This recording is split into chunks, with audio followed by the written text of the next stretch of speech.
안녕하세요. 파산관장의 홍익표 변호사입니다. 오늘은 그 도산 판례 100선 중 우선 변제권이 있는 임대차 보증금 반환채권과 개인회생 절차에 대한 대법원 판례, 아주 중요한 판례입니다. 이거는 개인회생 절차뿐만 아니라 개인 파산 절차에도 이제 문제가 자주 되고 있습니다. 그래서 같이 해석문상 전개할 수 있다라고 봅니다. 김희중, 김현장 법률사무소 변호사, 예전에 서울회생법원 4단독 판사님이셨죠. 저하고 한 2년 정도 같이 했습니다. 그리고 이제 지방 가셨다가 수원에 계시다가 이제 변호사로 개업을 하신 지는 아마 지금 한 2년, 2, 3년 된 것 같아요. 지금 김현장이 있네요. 사안의 개요. 사안의 개요는 이건 이제 구 통합도산법 전에 개인 채무자 회생법이라고 있을 때죠. 그때 사안이지만 해석론은 똑같다고 이제 하고 있습니다. 그것도 이제 저자인 김희중 판사, 김희중 변호사가 밑에 각주에 해놓고 있습니다. 2005년 10월 20일 원고 임대인이 개인회생 절차 개시 신청을 했습니다. 7월 4일 법원은 개인회생 절차 개시 결정을 했고요. 채권자 목록에 임대차 보증금 반환 채무 5,500만 원을 기재했고 그 존재인 액수 그대로 확정되었죠. 다음에 이제 11월 3일 법원 변제계획 인가 결정됐고요. 인가된 변제계획에는 근저당권의 피담보 채권 및 피고의 임대차 보증금 반환 채권을 이거는 당연히 부속서류 1 별채권부 채권 및 이에 준하는 채권으로 취급하죠. 임대주택 경매 등 별채권 행사로 받을 수 없는 채권만을 미확정 채권이라고 그러죠. 변제의 대상으로 삼았고 변제 기간 동안 미변제 채권이 확정될 경우에만 채무자의 변제 금액으로 원금 기준의 안분 변제를 하도록 정하였다. 2012년 6월 25일 이때는 아마 채무자회생법상 최장 8년인가 그랬을 거예요. 아무튼 2012년 6월 25일 날 법원은 면책 결정을 했습니다. 2012년 7월 10일 확정됐고요. 그런데 임차주택에 관하여 경매가 실행되지 않는 겁니다. 근저당권에 의한 임의경매가 실행되지 않았고 미변제액도 확정되지 않았습니다. 임차인인 피고는 원고에 대한 면책 결정까지 임차보증금 관하여 아무런 변제를 받지 못했어요. 파산 절차에서도 이런 게 흔합니다. 관제인이 환가를 포기해서 임대주택이 1억 5천 변이 안 되는데 매각 금액이 1억 6천 변이 안 돼요. 그러면 이거 매각 실익이 없죠. 그랬을 때 이제 과감하게 포기했을 때 이런 식으로 임차주택이 나중에 변제도 못 받고 계속 살아야 되는 그때 당연히 파산 채권자 목록에는 임대차 보증금 반환도 기재됐죠. 여기서도 개인회생에서도 기재됐죠.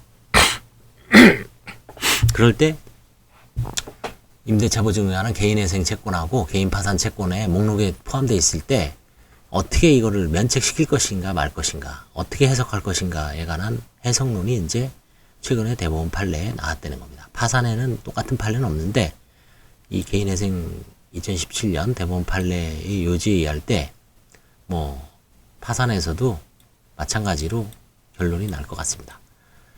그래서 이제 소송 경과 원고는 개인회생 절차에서 피고의 임대차 보증금 반환 채권을 채권자 목록에 기재하였고 개인회생 절차에서 변제 계획에 따라 변제를 완료하여 면책 결정을 받았으므로 피고의 임대차 보증금 반환 채권에도 면책 결정의 효력이 미친다고 주장하면서 원고가 피고에게 임대차 보증금 5,500만 원을 지급하는 내용의 이 사건 확정 판결에 기초한 강제집행은 불허되어야 한다는 청구 이소를 제기하였다.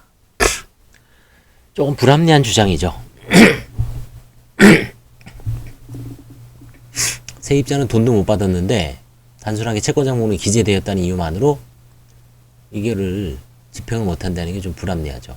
그래서 1심과 항소심은 피고가 원고에 대한 개인회생 절차 종료 이후에 이 사건 확정 판결에 기초하여 실시한 강제집행은 우선 변제권이 인정되는 임차주택이 하나에 허용되고 임차주택에 대해서는 자기가 우선 변제권이 있으니까 허용되고 임차주택을 제외한 나머지 집행 대상에 관하여는 허용되지 않는다. 채권이라든가 유체동산 같은 거. 대법원은 임차주택에도 강제집행이 허용돼서는 안 된다는 취지의 원고의 상고를 기각하였습니다.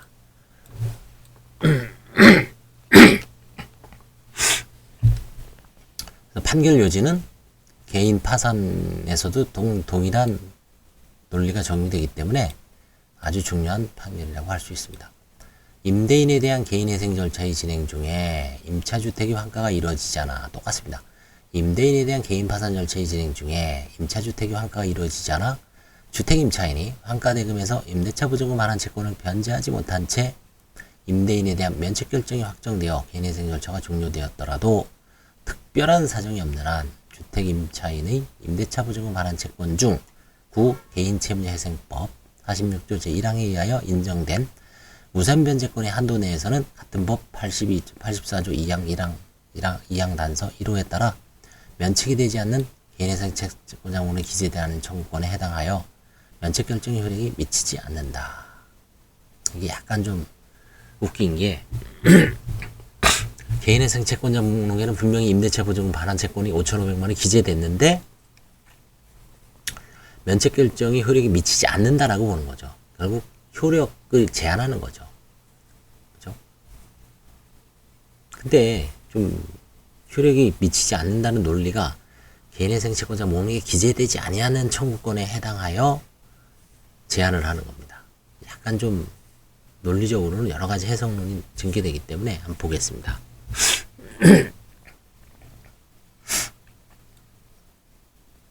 해설. 사안은 양민호 2016년 하반기 도산법 관련 판례 도산법 연구 7권 2호 여기에 참조되어 있던 판례고요. 개인채무자회생법 지금 이제 저희 통합도산법에 동일한 조항이 있습니다. 주택임대차법 3조 제1항이 규정한 대항 요건을 갖추고 확정일자를 받은 임차인은 개인회생재단에 속하는 주택의 환가득이면서 후순위 권리자 그 밖의 채권자보다 우선하여 보증금을 변제받을 권리가 있다. 이 사건은 2006년 통합도산법 전에 개인채무자회생법이 적용되는 사안이나 실무상의 취급이나 법문의 내용은 채무자회생법에 적용되는 현재도 큰 차이가 없죠.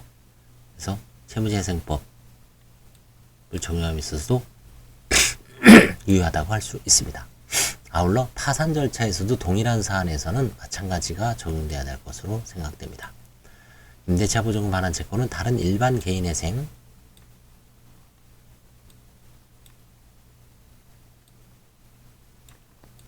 채권보다도 우월적 지위를 가져요.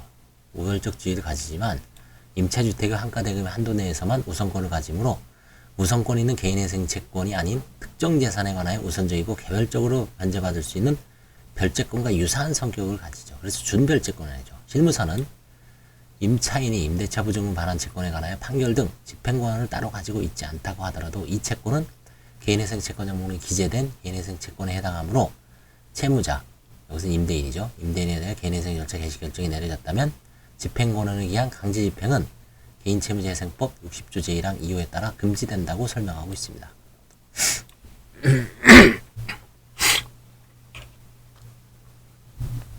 지금도 마찬가지예요. 임대차 보증금 임차인도 만약에 개인 채무자가 임대인이 개인회생 들어가거나 파산 들어갔는데 관제인이 환가를 안 해줄 수도 있죠. 안 팔아요, 관제인이. 그때 자기가 돈은 거기서 이사는 나오고 싶은데 돈을 좀 가지고 나오고 싶은데 이럴 때 어떻게 할 것인가? 경매가 허용 안 된다는 얘기죠. 강제 집행이 불가능하다는 얘기예요, 법상. 그죠? 지금도 개인 채무자회생법 똑같은 조항이 있죠. 저는 이제 한 적이 있습니다, 이거를. 상속재산 파산해서 임차인이 하도 저한테 요청해갖고 제가 채권자 대리를 해서 상속재산 파산이었는데 관제인하고 협의를 해서 지급명령을 발령해서 관제인께서 이의제기를 하지 않았습니다. 그래서 그 지급명령에서 강제 경매를 신청했습니다. 그래서 법원에서 지금 경매 중입니다. 그것도 조금 약간 법상은 법에 딱 들어맞는 실무는 아니지만 관제인이 그런 식으로 이제 허용을 해서 지급명령을 받아서 이제 집행권을 창출한 다음에 지금 하고 있습니다. 근데 실무에서 만약에 관제인이 난 싫다, 이거는 법에 약간 좀 위배되는 실무이기 때문에 관제인이 거부하면은 채무자는 그러니까 세입자 임차인은 보증금을 빼올 방법이 없습니다. 그러다가 파산 절차에선 관제인이 환가 포기해서 임차인이 뭐 아주 오도가도 못하고 빼도 박도 못한 사안도 있었고, 임차인이 그냥 등기 명령만 해놓고 이사를 가서 있던 사안에서 소유자, 그러니까 임차인, 면책받은 임차인이 들어가 산 사례도 제가 상담을 한 사실이 있습니다. 그때는 이 판례를 저도 정확하게 몰라갖고, 이런, 지금 보니까, 이게 벌써 유명한 판례로 변호사님들이, 실력 있는 변호사님들이 평서까지 했다는 거를 이 책을 보고 알았습니다. 계속 가보겠습니다. 변제계획 작성에 있어서 대항 요건과 확정 일자를 가진 임차보증금 반환 채권, 대항 요건을 갖춘 소액 임대차 보증금 중 일정 금액은 우선 변제권이 있으므로 별제권에 준하여 취급한다. 현재 이 개인회생 실무는 주택 임차인이 임대차 보증금 반환 채권 중 임차주택의 환가대금에서 우선 변제를 받을 수 있는 부분에 관하여 개인회생 절차 외의 경매 절차, 예를 들어서 근저당권의 별제권 행사 등에서 우선 변제를 받는 것만을 예정하고 있을 뿐, 변제 계획에 채무자의 임차주택 처분에 의한 변제 대상으로 삼지 않고 있습니다. 마찬가지로 강제경매도 이제 할 수 없다 그랬죠. 즉, 별제권에 준하여 임차주택의 환가대금으로 변제받지 못할 것으로 예상되는 금액만을 변제계획에 의한 처분 대상으로 삼고 있죠. 실무의 문제점이 뭐냐? 별제권자의 경우 개인회생 절차의 변제계획에 이해하지 아니하고 권리를 행사하여 자신의 채권의 만족을 받을 수 있고, 그러한 권리 행사에 의하여 변제를 받을 수 없는 채권에 관해서만 개인회생 채권자로서 권리 행사할 수 있죠. 그런데 임대차 보증금 반환 채권에 관하여 임차주택의 처분에 의한 변제 대상으로 삼지 않는 개인회생 실무에 의하면 주택 임차인은 임차주택의 근저당권자가 실행한 경매 절차에서의 참가 외에 개인회생 절차 외에서 경매 신청 등 권리를 행사할 수 없죠. 임차인이 경매 신청권이 없습니다. 그래서 제가 임차인도 경매 신청을 할 수 위해서 이제 관제인의 양해하에 지급 명령을 해서 강제 경매를 넣은 사안도 있지만 원칙적으로 경매 신청권이 없어요. 이 사건 같이 별제권자인 선순위 근저당권자가 변제 기간에 임의 경매를 실행하지 않죠. 그 다음에 관제인이 매각도 안 했어. 그러면은 완전히 낙동강 오리알이 되죠. 채무자가 변제계획이 변제기간 내에 자발적으로 임차주택을 처분하지 않았죠. 개인회생에서는 채무자가 처분해야 되는데 개인파산에서는 관제인이 처분하지 않았죠. 그럼 주택임차인은 사실상 임차보증금 회수할 수 있는 방법이 없습니다. 여기서 짱박혀 살아야 돼요. 그저 그냥 이사를 갈 때 불가피하게 뭐 임대차 등기명령을 해놓고 이사는 갈 수 있어요. 순위는 보존되지. 근데 보증금을 빼서는 못 가죠. 그 보증금이 뭐 한 1, 2천 정도면 그래. 그냥 나중에 나오니까 할 수 있지만 이사한처럼 5,500. 사안에 따라서 자기의 전 재산이다. 그러면 딴 데 가서 살 수가 없죠. 그냥 어쩔 수 없이 거주 이전의 자유가 박탈되면서 여기에 그냥 오랫동안 짱박혀 살아야 되죠. 그게 지금 개인회생, 개인 파산 절차에서 특히 저는 이제 개인 파산 절차를 주로 하니까 상당히 많이 들어오고 있습니다. 그래서 항상 문제가 됐습니다. 그래서 대법원 판결의 해석. 원심 판결이나 1심 판결은 그간의 실무 해석을 그대로 유지하면서 면책결정의 효력이 임대차 보증금 반환 채권에 관하여 별채권에 준하여 보호되는 한도 내에서는 미치지 않는다고만 해석하였다. 하지만 1. 우선 변제권이 있는 임차 보증금 반환 채권에 관하여 면책결정의 효력이 미치지 않는다고 해석한다면 그 채권은 개인회생 절차의 제약을 받지 않고 권리를 행사할 수 있다고 보여하는 것이 논리적으로 일관되고, 만약 우선 변제권이 있다면 면책결정이 미치지 않으면 개인회생 절차의 제약을 받지 않고 권리 행사를 할 수 있어야 되는데 권리 행사할 수 있는 방법이 없죠. 그죠? 이거는 법에 뭐 경매 신청권을 특히 이런 경우에 하지 않는 한 논리적으로 일관되지만 방법이 없어요. 아니면 두 번째, 원고의 주장과 같이 임대차 보증금 반환 채권이 개인회생 제약을 받는다면 받는 개인회생은 면책결정 효력이 미친다고 해석하는 것이. 원고처럼 야 이거 개인 채권자 먹는 게 넣었는데 면책 시켜줘야 되는 거 아니냐. 그렇죠? 뭔가 언밸런스하죠 이게. 그렇죠? 일관성이 없습니다. 법률. 어쩔 수가 없죠. 그런데 두 번째, 면책이 된다면 그간의 실무 태도와는 너무 큰 차이가 있죠. 실질적으로 이 주택 임차인을 보호하지 쫓아내야 되잖아요. 결과가 부당하다. 따라서 일과 같이 우선 변제권이 있는 임대차 보증금 반환 채권에 관하여 개인회생 절차의 제약을 받지 않고 권리를 행사하는 방안을 생각해 볼 필요가 있습니다.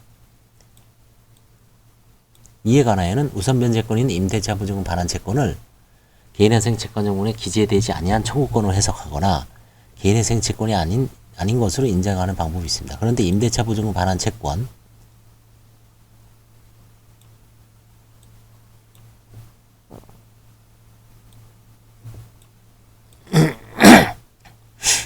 임대차 보증금 반환 채권이 개인회생 채권에 해당함은 법문상 불가피한 해석이죠. 대상 판결에서는 그간의 실무와는 다른 가와 같은 해석문을 전개하였습니다. 그렇죠? 개인회생 채권자 목록 제도가 변제 계획안 작성의 전제인 변제 대상 채권을 확정하기 위한 것이므로 개인회생 절차 외에서 변제 가능한 채권은 개인회생 채권자 목록에 기재되지 아니한 청구권에 해당한다고 보는 해석이죠.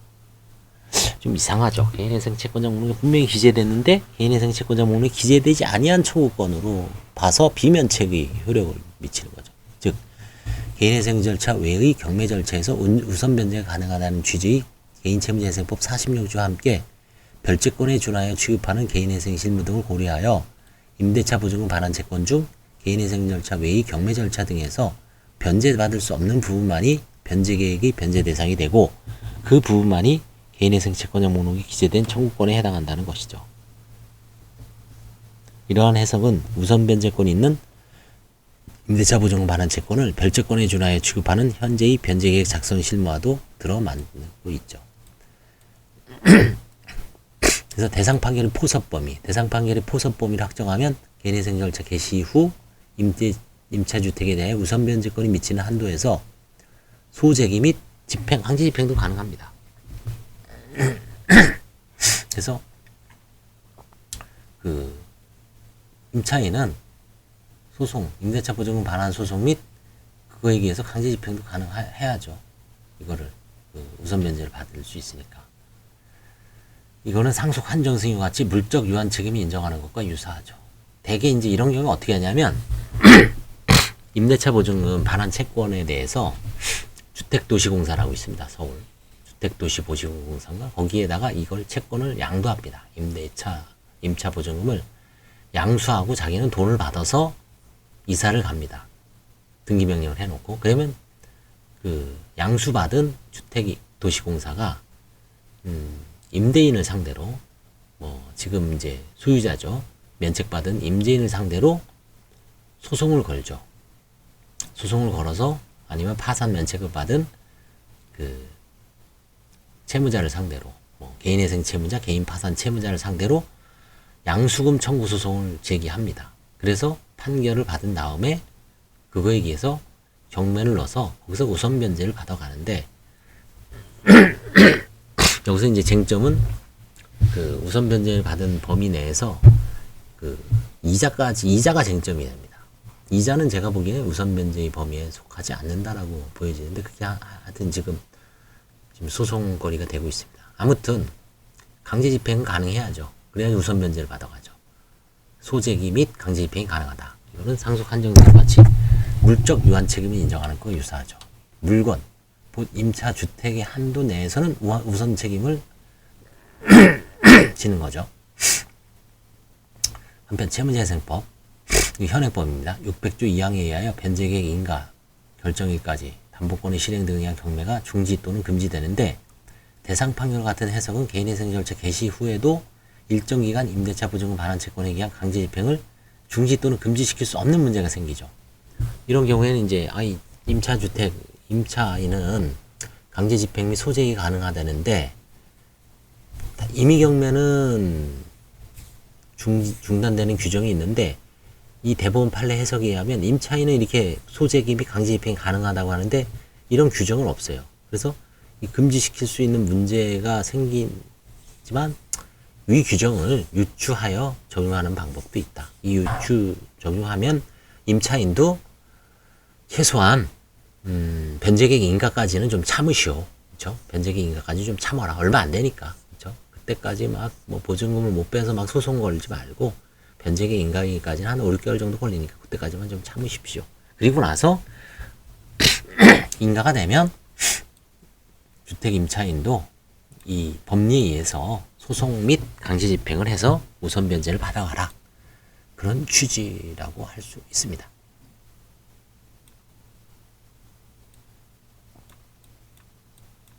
그 다음에 여론이 하나 있습니다.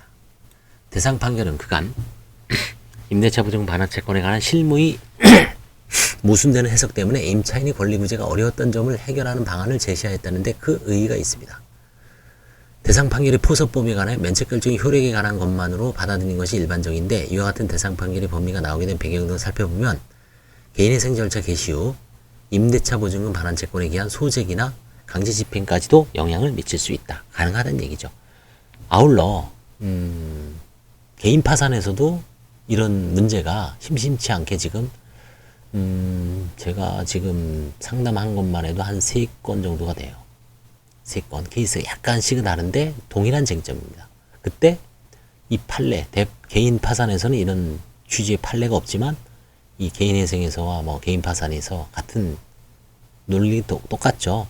임차인이 빨리 보증금을 해소해야 된다는 측면. 그 다음에 그 한도 내에서 면책의 효력이 미치지 않게 제한해야 된다는 법. 회수하기 위해서는 소재기 및 강제 집행이 가능하게 해야 된다는 점.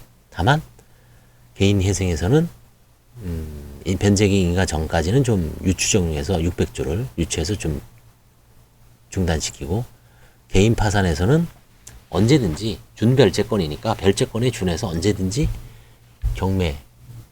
경매를 넣기 위해서 다만 경매 신청권은 없기 때문에 소송 그런 측면에서 보면 제가 파산관제인 분한테 이거 강제 경매를 좀 허용하게 지급명령을 이의를 하지 마시라 주십시오 라고 했고 법원에서도 그 지급명령이 가능하다 강제 집행을 하는 걸 보면 이 판례에 기해서 법원 실무가 제대로 운영되고 있다고 봅니다. 경매계에서는 지급명령이라도 강제 경매를 허용을 하고 그렇죠?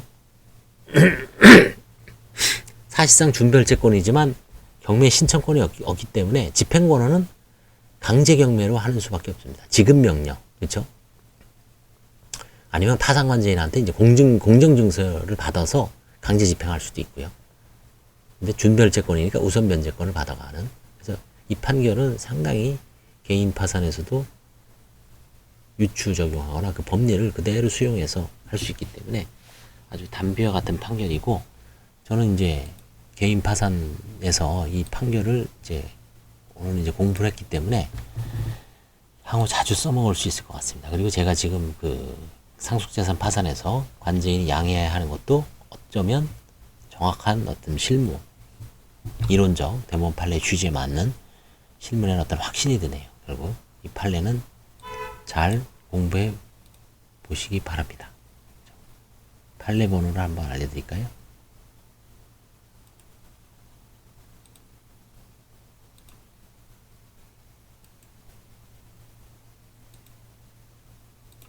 네, 판례 번호 알려드릴게요. 다시 한번 여기 있습니다. 대법원 2017년 1월 12일 선고 2014-32014. 그죠? 한 3년 만에 났죠. 대법원 판결 2017년. 2014년 사건인데 2017년에 났습니다. 아주 중요한 대법원 판결입니다. 다시 한번 2014-32014. 아주 중요한 판결이고 개인 파산에서도 그대로 해석론을 전개해서 작금의 어떤 관제인이 환가를 포기하거나 그 임차인이 이사도를 못 가서 오도가도 못하고 그 다음에 주택도시공사에다가 양수해서 양수한 그 주택도시공사도 강제집행을 허용을 해줘야죠. 그래서 소송제기도 허용하고 강제집행도 허용하고 그때 이제 우선변제권에서 보증금을 회수하는 그 법리를 판시한 이 판결은 아주 중요하다고 할 수 있습니다. 이거는 좀 여러 번 공부해서 두산 판례백선에서 아주 보물 같은 평석과 판결이라고 할 수 있습니다. 우선 변제권인은 임대차 보증금 반환 채권과 개인회생 절차. 마찬가지로 우선 변제권인은 임대차 보증금 반환 채권과 개인 파산 절차. 똑같은 측면에서 공부해 보시기 바랍니다. 감사합니다.